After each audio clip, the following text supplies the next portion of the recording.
नमस्कार, किसान समाचार में आपका स्वागत है। मैं हूं लता वशिष्ठ। समाचार की शुरुआत करते हैं हेडलाइंस के साथ। बाबा रामदेव की कंपनी पतंजलि आयुर्वेद को एक बार सुप्रीम कोर्ट से फटकार। पतंजलि आयुर्वेद की बिना शर्त माफी याचिका सुप्रीम कोर्ट से हुई खारिज। अदालत ने कहा रामदेव का हलफनामा सिर्फ है कागजी।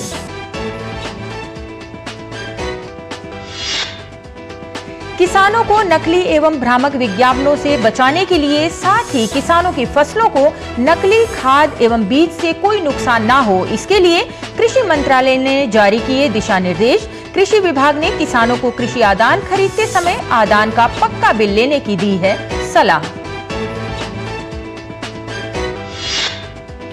भारत को संयुक्त राष्ट्र के विश्व खाद्य कार्यक्रम के कार्यकारी बोर्ड में अगले 3 साल के लिए फिर से चुना गया। WFP के कार्यकारी बोर्ड में भारत की निरंतरता WFP में इसकी भागीदारी को और करेगी मजबूत। अब खबरें विस्तार से। बाबा रामदेव की कंपनी पतंजलि पर एक बार फिर से सुप्रीम कोर्ट ने सख्ती दिखाई है। दरअसल सुप्रीम कोर्ट ने भ्रामक चिकित्सा विज्ञापनों के प्रकाशन पर अवमानना मामले में पतंजलि आयुर्वेद और उसके प्रबंध निदेशक आचार्य बालकृष्ण द्वारा बिना शर्त माफी मांगने के लिए दायर किए गए हलफनामों को स्वीकार करने से इनकार कर दिया। न्यायालय ने पतंजलि के सह संस्थापक बाबा रामदेव द्वारा दायर माफी हलफनामे को भी स्वीकार नहीं किया। अदालत ने कहा कि बालकृष्ण और रामदेव की माफी सिर्फ कागजी है। न्यायालय ने पतंजलि और उसकी सहायक कंपनी दिव्य फार्मेसी के खिलाफ कानूनी कार्रवाई करने में लाइसेंसिंग अधिकारियों की विफलता के लिए उत्तराखंड सरकार को भी फटकार लगाई है। अदालत ने कहा कि पतंजलि के MD और बाबा रामदेव ने विदेश यात्रा के झूठे दावे करते हुए अदालत के समक्ष व्यक्तिगत तौर पर उपस्थिति से बचने की कोशिश की है। किसानों को नकली एवं भ्रामक विज्ञापनों से बचाने के लिए, साथ ही किसानों की फसलों को नकली खाद एवं बीज से कोई नुकसान ना हो, इसके लिए कृषि मंत्रालय ने दिशा निर्देश जारी किया है। जी हां, दुकानदार कई बार किसानों को नकली, मिलावटी या अधिक दामों पर खाद बीज बेच देते हैं, जिससे किसानों को कई बार काफी नुकसान उठाना पड़ता है, जिसको देखते हुए कृषि विभाग द्वारा ऐसे दुकानदारों पर लगातार कार्रवाई की जाती है। इसके लिए राजस्थान में कृषि विभाग द्वारा गुण नियंत्रण अभियान चलाया जा रहा है, जिसके अंतर्गत आदान विक्रेताओं के स्टॉक एवं उर्वरक का निरीक्षण किया जा रहा है। साथ ही किसानों को खाद बीज खरीदते समय सावधानी बरतने की सलाह दी गई है। कृषि विभाग ने किसानों को कृषि आदान खरीदते समय आदान का पक्का बिल लेने की सलाह दी है। किसानों को बिल में आवश्यक विवरण जैसे कृषि आदान का नाम, बैच संस्था, निर्माण तिथि, आयु समाप्ति तिथि तथा डीलर के हस्ताक्षर आदि की जानकारी देने को कहा है। कृषि विभाग का कहना है कि किसी भी उत्पाद के संबंध में कोई भ्रामक जानकारी होने पर उसे नहीं खरीदें तथा कृषि विभाग को इसकी जानकारी दें। इसी परिप्रेक्ष्य में उर्वरक बैग पर भ्रामक जानकारी अंकित करने के मामले में जयपुर की ओर से उर्वरक निर्माता कंपनी मैसर्स गंगापुत्र कृषक फर्टिलाइजर कंपनी का लाइसेंस निलंबित किया जा चुका है। उर्वरक निर्माता कंपनी मेसर्स कृषक फर्टिलाइजर कंपनी की ओर से राज्य में बिना विक्रय अनुमति के कैरियर बेस्ड कंसोर्टिया को एक NPK नाम से भ्रामक उर्वरक किसानों को बेचा जा रहा था। जांच में इसकी पुष्टि होने पर इस फर्म का लाइसेंस निलंबित करने की कार्रवाई की गई है। भारत को संयुक्त राष्ट्र के विश्व खाद्य कार्यक्रम WFP के कार्यकारी बोर्ड में अगले 3 साल की अवधि यानी 2025 से 2027 के लिए फिर से चुना गया है। WFP के कार्यकारी बोर्ड में भारत की निरंतरता WFP में इसकी भागीदारी को और मजबूत और गहरा करेगी। इसकी जानकारी कृषि मंत्रालय ने अपने सोशल मीडिया एक्स पर दी है। जम्मू कश्मीर के ऊधमपुर में प्रधानमंत्री ने कहा कि कांग्रेस की सरकारों ने हमेशा देश के अन्नदाता का अपमान किया है। प्रधानमंत्री ने कहा कि शाहपुर कंडी डैम बरसों तक लटका रहा, हमारे हिस्से का पानी पाकिस्तान जा रहा था।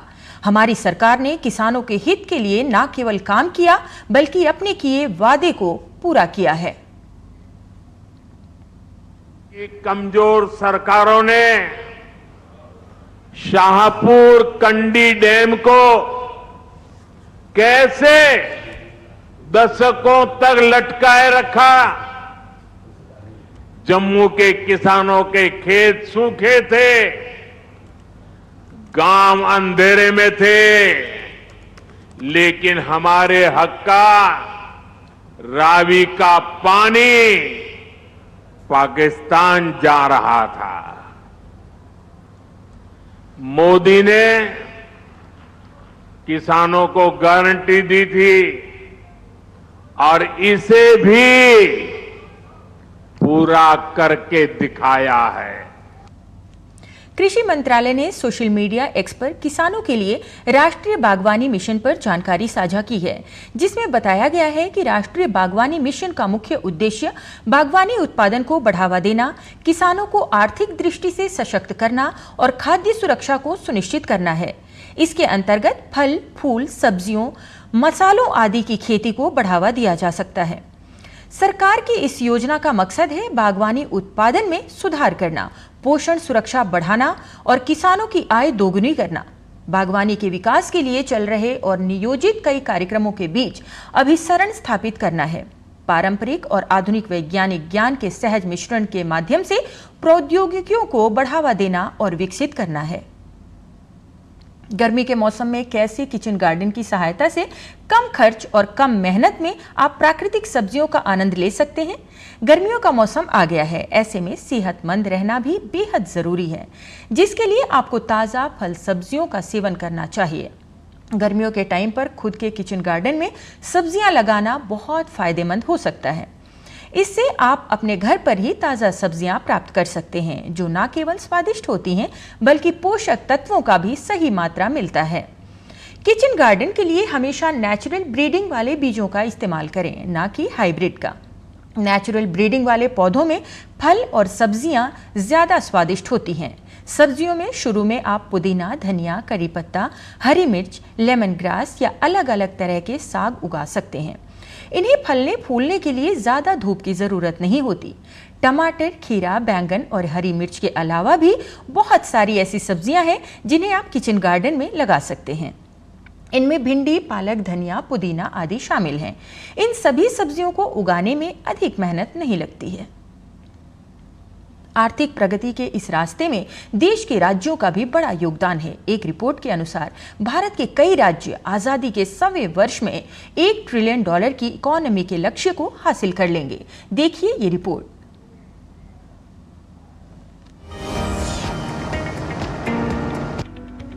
भारत इन दिनों आर्थिक मोर्चे पर बेहतरीन काम कर रहा है। भारत की आर्थिक तरक्की का ग्लोबल रेटिंग एजेंसियों के साथ ही दुनिया के कई देशों को पूरा भरोसा है। भारतीय अर्थव्यवस्था जहां एक और तेज रफ्तार से आगे बढ़ रही है, वहीं हाल ही में आई एक रिपोर्ट में यह बताया गया है कि वित्त वर्ष 2047 तक 8 भारतीय राज्य $1 ट्रिलियन की अर्थव्यवस्था के आंकड़े को पार करने की राह पर हैं, जिससे भारतीय अर्थव्यवस्था को नई ऊंचाई मिलेगी। यह तेजी सिर्फ तटीय राज्यों को नहीं बल्कि लैंडलॉक राज्यों को भी इससे सहूलियत मिलेगी और भारत की 2047 तक विकसित राष्ट्र बनने के सफर में राज्यों का योगदान बहुत ही महत्वपूर्ण है। इंडियन रेटिंग एंड रिसर्च ने अनुमान लगाया है कि भारत के 8 राज्य वित्तीय वर्ष 2047 तक $1 ट्रिलियन से अधिक की अर्थव्यवस्था हासिल करने के लिए तैयार है, क्योंकि भारत एक विकसित राष्ट्र बनने के अपने लक्ष्य की ओर आगे बढ़ रहा है। घरेलू रेटिंग एजेंसी ने कहा है कि इन राज्यों में महाराष्ट्र, कर्नाटक और गुजरात वित्त वर्ष 2039 तक $1 ट्रिलियन का आंकड़ा पार कर इस मामले में सबसे आगे रहने की उम्मीद है। महाराष्ट्र इस आंकड़े तक पहुंचने वाला पहला राज्य बनने की ओर अग्रसर है। इसके बाद कर्नाटक, गुजरात और तमिलनाडु हैं। इसके विपरीत उत्तर प्रदेश को फाइनेंशियल ईयर 42 तक लक्ष्य हासिल करने का अनुमान है। वहीं राज्यों की बात करें तो महाराष्ट्र राज्य का लक्ष्य वित्त वर्ष 2028 तक $1 ट्रिलियन की अर्थव्यवस्था हासिल करना है। इसके साथ में उत्तर प्रदेश और तमिलनाडु की नजर 2030 तक $1 ट्रिलियन की अर्थव्यवस्था हासिल करने का लक्ष्य है और कर्नाटक की 2032 तक। हालांकि मौजूदा विकास दर पर केवल 3 राज्यों के $0.5 ट्रिलियन के आंकड़े तक पहुंचने की उम्मीद है। वर्तमान में अधिकांश भारतीय राज्य निम्न मध्यम आय श्रेणी में आते हैं, जहां प्रति व्यक्ति आय $1086 से $4255 तक है। वर्तमान में केवल गोवा और सिक्किम को विश्व बैंक द्वारा उच्च मध्यम आय वर्ग में वर्गीकृत किया गया है, जबकि उत्तर प्रदेश और बिहार निम्न आय वर्ग में है। आर्थिक प्रगति के इस रास्ते में देश के राज्यों का भी बड़ा योगदान है। रिपोर्ट के अनुसार भारत के कई राज्य आजादी के 100वें वर्ष में $1 ट्रिलियन की इकोनॉमी के लक्ष्य को हासिल कर लेंगे। यदि राज्यों की वित्तीय स्थिति में सुधार होता है तो भारतीय अर्थव्यवस्था को एक नई दिशा मिलेगी और भारत विकसित राष्ट्र बनने के सफर को प्राप्त कर सकेगा। ब्यूरो इनपुट के साथ अजय परिहार की रिपोर्ट, डीडी न्यूज। कहते हैं कि मानवता की सेवा ही भगवान की सच्ची पूजा है। आपको दिखाते हैं साई रसोई समूह की महिलाओं की पहल। झुग्गी झोपड़ी के लोगों को मिले पौष्टिक और स्वादिष्ट भोजन, इसके लिए महिलाओं ने उठाया है बीड़ा।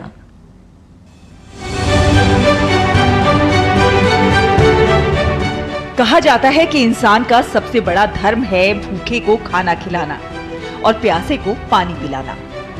मानवता के इसी धर्म को निभा रही हैं हरियाणा के कैथल की कुछ महिलाएं, जो शहर की झुग्गी झोपड़ियों और मलिन बस्तियों में रहने वाले लोगों को पौष्टिक और स्वादिष्ट भोजन प्रदान कर रही हैं।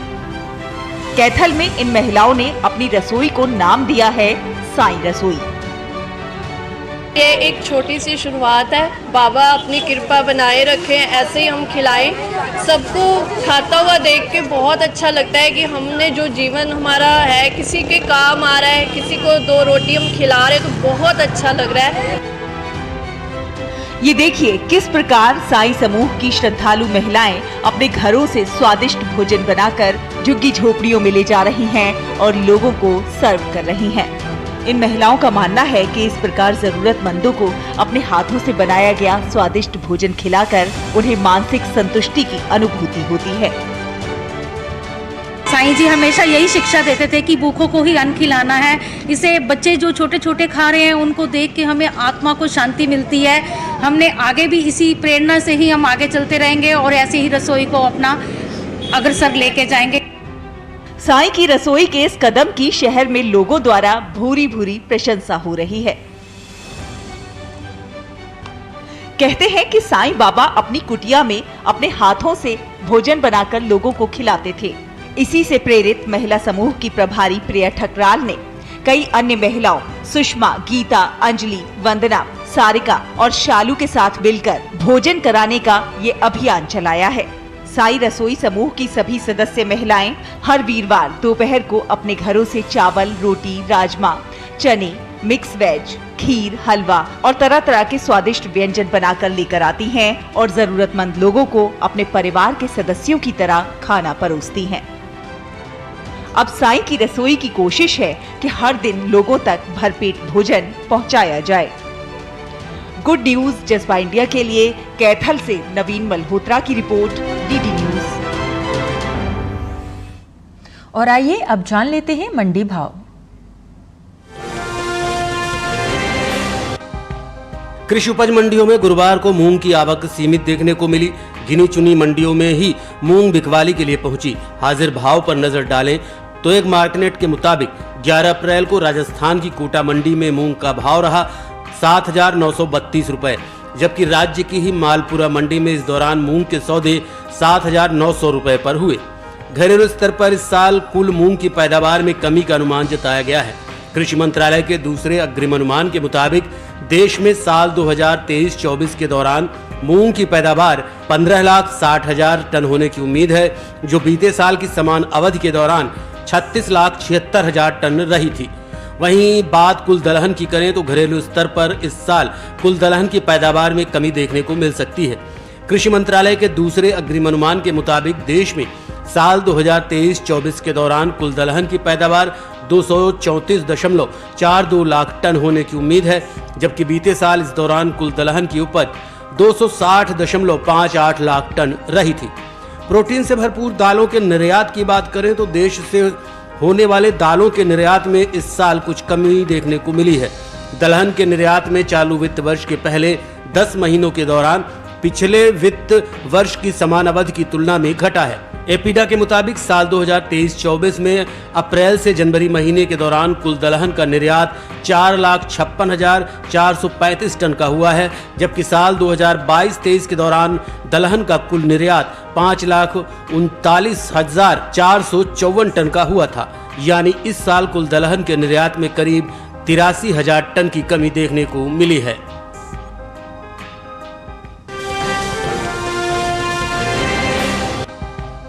ग्यारह अप्रैल को मूंगफली की आवक खासी सुस्त देखने को मिली।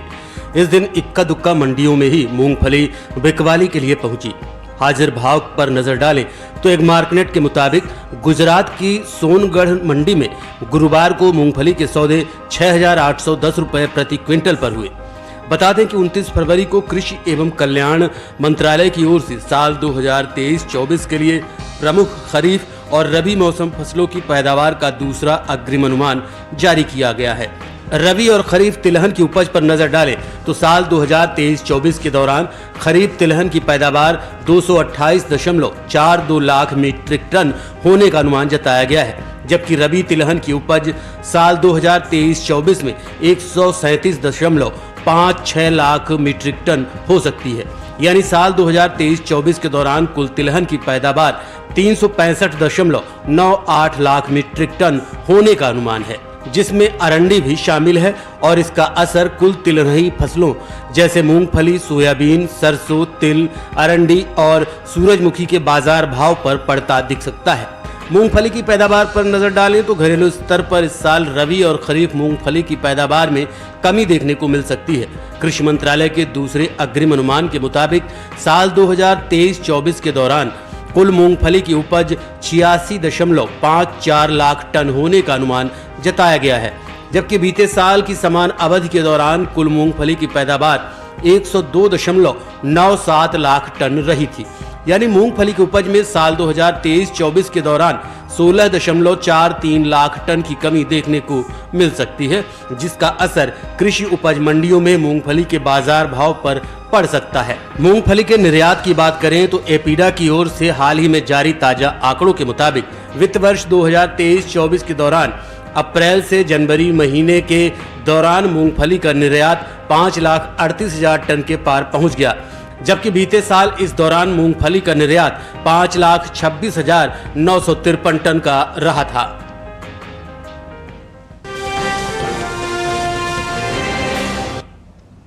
और अब बात मौसमी खेती की। किसान इस मौसम में कैसे रखें अपनी खेती का ख्याल, आइए देखते हैं।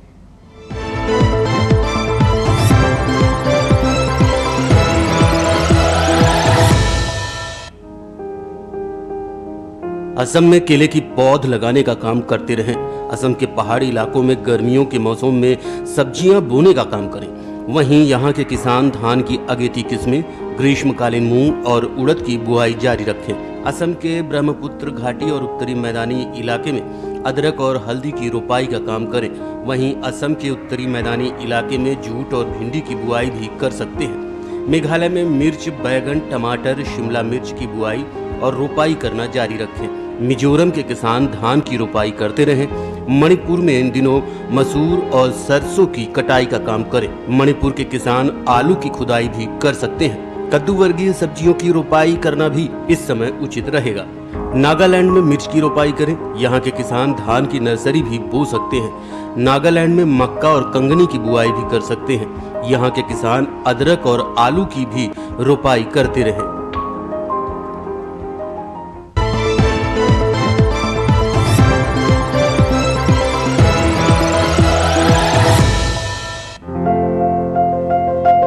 ये मौसम भिंडी की बुवाई के लिए अनुकूल है। उत्तरी भारत के मैदानी इलाकों में गर्मी की फसल जनवरी के अंतिम सप्ताह से मार्च तक और बरसात की फसल जून से जुलाई तक बोई जाती है। 1 हेक्टेयर में भिंडी की बुवाई के लिए 18 से 22 किलो बीज पर्याप्त है। भिंडी की बुवाई करने से पहले खेतों को जोतकर तैयार कर लें, खरपतवार को साफ कर लें। बुआई करते समय कतार की कतार से दूरी 30 सेंटीमीटर और पौध से पौध की दूरी 13 से 15 सेंटीमीटर रखें। किसान भिंडी की कई किस्मों की बुआई कर सकते हैं, जैसे पूसा मखमली, पूसा सावनी, लाल भिंडी और IHR 31 आदि। पूसा मखमली किस्म की भिंडी की लंबाई 6 से 8 इंच तक होती है। ये भिंडी लंबी, सीधी, चिकनी और हरी रंग की होती है। पूसा सावनी किस्म की भिंडी की लंबाई 10 से 15 सेंटीमीटर होती है। ये लंबी, पतली, नर्म, चिकनी और गहरे हरी रंग की होती है। पूसा सावनी किस्म की 1 हेक्टेयर में 80 से 100 क्विंटल तक पैदावार ली जा सकती है। लाल भिंडी लंबी, सीधी और गूदेदार होती है, जबकि IHR 31 किस्म की भिंडी की लंबाई 24 सेंटीमीटर तक होती है। ये मोटे गूदे वाली और हल्के हरे रंग की होती है। अगर बात सिंचाई की करें तो बुआई के तुरंत बाद फसल में पहली सिंचाई करें और फिर दूसरी और तीसरी सिंचाई 3 से 4 दिन के अंतराल पर करें। फसल की अच्छी बढ़वार के लिए खेतों में समय समय पर निराई गुड़ाई करते रहें।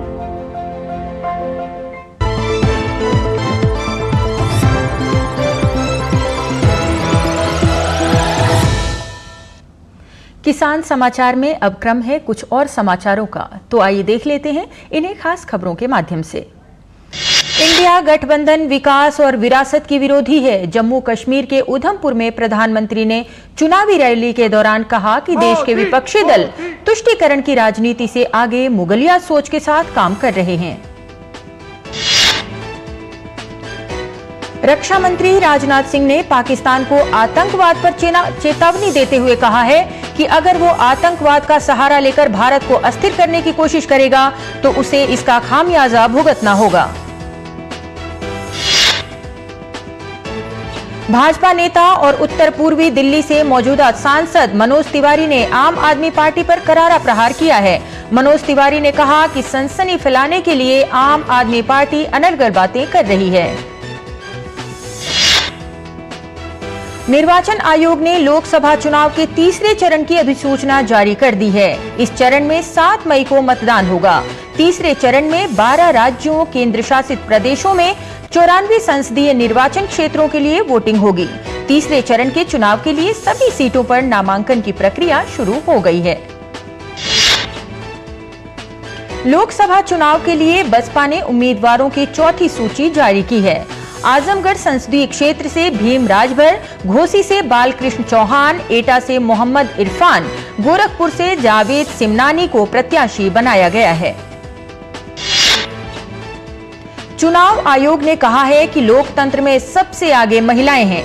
चुनाव आयोग ने बताया कि पुदुचेरी में माहे जिले के सभी 31 मतदान केंद्रों पर मौजूदा लोकसभा चुनाव में महिला मतदाता अधिकारियों को तैनात किया जाएगा। भारतीय चुनाव आयोग ने सोशल मीडिया पर एक वीडियो साझा किया है।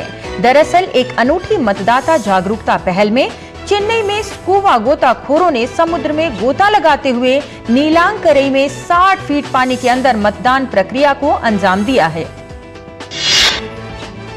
हैदराबाद में आदर्श आचार संहिता का उल्लंघन करने पर 34,39,000 रुपए से अधिक की नगद धनराशि बरामद की गई। अधिकारियों ने बताया कि 56,000 रुपए से अधिक मूल्य का सामान और 50 लीटर शराब भी जब्त की गई है। प्रधानमंत्री नरेंद्र मोदी ने लू संबंधी स्थिति से निपटने के लिए तैयारियों के लिए वरिष्ठ अधिकारियों के साथ समीक्षा बैठक की। बैठक में प्रधानमंत्री ने अस्पतालों में पर्याप्त तैयारी के साथ साथ जागरूकता अभियान के महत्व पर जोर दिया। लोकसभा चुनाव से पहले झारखंड में माओवादी संगठन से जुड़े 15 सक्रिय सदस्यों ने गुरुवार को पुलिस के समक्ष आत्मसमर्पण कर दिया है। इनमें 2 महिला नक्सली भी शामिल हैं। म्यूचुअल फंडों ने वित्त वर्ष 2024 में वित्त वर्ष 2023 के मुकाबले 70% ज्यादा निवेशक जोड़े। इक्विटी बाजार में तेजी की वजह से फंड उद्योग को ज्यादा निवेशक आकर्षित करने में मदद मिली। म्यूचुअल फंडों ने पिछले साल 68 लाख निवेशक शामिल किए थे। देश भर में चैत्र नवरात्रि की रौनक छाई हुई है। इस अवसर पर गोवा के गवर्नर पी.एस. श्रीधरन पिल्लई अयोध्या के राम मंदिर पहुंचे और रामलला के दर्शन किए। किसान समाचार में बस इतना ही। हमें दीजिए इजाजत। नमस्कार।